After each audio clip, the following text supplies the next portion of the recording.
Carolina Herrera, Rabanne, Charlotte Tilbury. Qu'est-ce que ces noms iconiques ont en commun? Eh bien, ils appartiennent tous à une seule et même entreprise familiale, Puy. Aujourd'hui, on va décortiquer ensemble leurs derniers résultats financiers pour comprendre ce qui se passe vraiment en coulisses de ces marques qu'on adore tous. Voilà la philosophie de Puig, leur mantra. L'idée, c'est de créer plus que des produits, de créer des love brands, des marques qui tissent un lien émotionnel fort. C'est important de garder ça en tête parce qu'on va voir si les chiffres confirment cette belle histoire. Bon, c'est bien joli cette image de Love Brands, mais est-ce que les finances suivent? C'est la grande question. Et vous allez voir, les chiffres qu'on va analyser sont assez surprenants. Juste pour qu'on soit tous sur la même longueur d'onde, Puig, ce n'est pas un petit joueur. C'est un géant mondial de la beauté de luxe.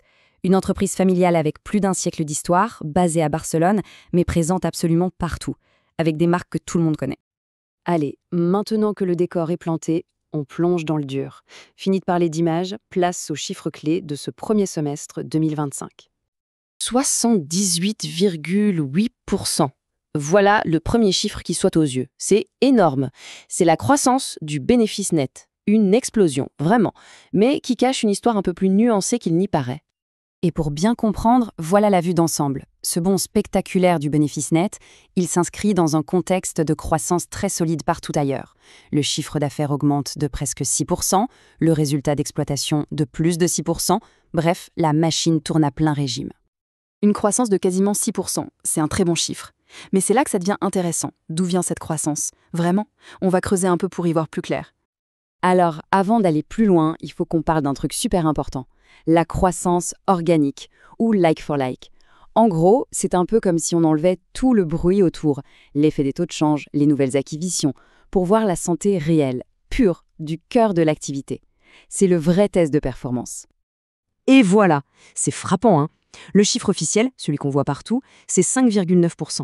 Mais quand on regarde la vraie performance du business, sans les perturbations externes, on est à 7,6%. Ça veut dire que fondamentalement, l'entreprise est encore plus performante qu'il n'y paraît. Alors, comment on explique cet écart? Eh bien, la réponse est assez simple. La performance a été un peu freinée par des taux de chance qui n'étaient pas en leur faveur. Sans ça, la croissance publiée aurait été encore plus spectaculaire. C'est un signe de très grande solidité. Ok, mais concrètement, d'où vient l'argent de Puig? Ce graphique est très clair. Le cœur du réacteur, la locomotive historique du groupe, ça reste le pôle parfum et mode.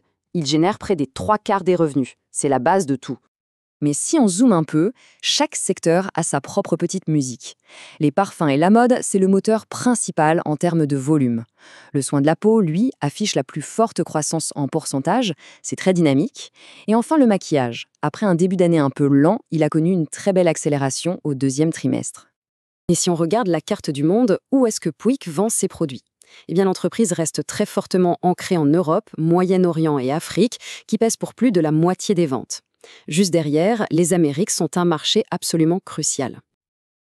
Mais la vraie pépite, la zone qui explose littéralement les compteurs en ce moment, c'est l'Asie-Pacifique. Presque 15% de croissance. C'est un dynamisme exceptionnel et ça montre bien où se situe le potentiel de croissance pour le futur. Bon, des super chiffres, une croissance solide, mais il n'y a pas de magie. Tout ça ne sort pas de nulle part. Alors, comment ils ont fait? La réponse est simple, en mettant le paquet sur leur marque. Et quand on dit mettre le paquet, regardez ça. Les dépenses en pub et promotion ont bondi de plus de 10% en un an. On parle de 758 millions d'euros en seulement 6 mois. C'est une somme absolument colossale, un véritable carburant pour la croissance. Et là, on boucle la boucle. Vous vous souvenez de ce qu'on disait au tout début? Les love brands? Eh bien voilà où va l'argent. Ce n'est pas juste une dépense, c'est un investissement direct et massif pour construire cette relation émotionnelle avec les clients. C'est la stratégie en action. Forcément, une telle croissance et de tels investissements, ça ne se fait pas gratuitement. Pour avoir le tableau complet, il faut jeter un œil de l'autre côté du miroir, le bilan, pour voir comment tout ça est financé. Et ce tableau, il est très parlant. La trésorerie disponible a nettement diminué, tandis que la dette nette a, elle, augmenté. Ce que ça nous dit, en clair, c'est que Puig appuie sur l'accélérateur et finance activement sa croissance en s'endettant. Alors, si on devait résumer tout ça en quelques secondes, que faut-il retenir? Premièrement, un bénéfice qui explose. Deuxièmement, un cœur de métier vraiment très sain avec une croissance organique solide. Et troisièmement, une croissance qui est clairement alimentée par des investissements promotionnels massifs. Et tout ça nous amène à la question finale, celle qui compte pour l'avenir. La stratégie de Puig est limpide. parier très gros sur ces marques pour aller chercher la croissance. Dans le contexte actuel, un peu incertain, est-ce que ce pari audacieux est un coup de génie ou une prise de risque calculée? La réponse à cette question dessinera le futur de Puig.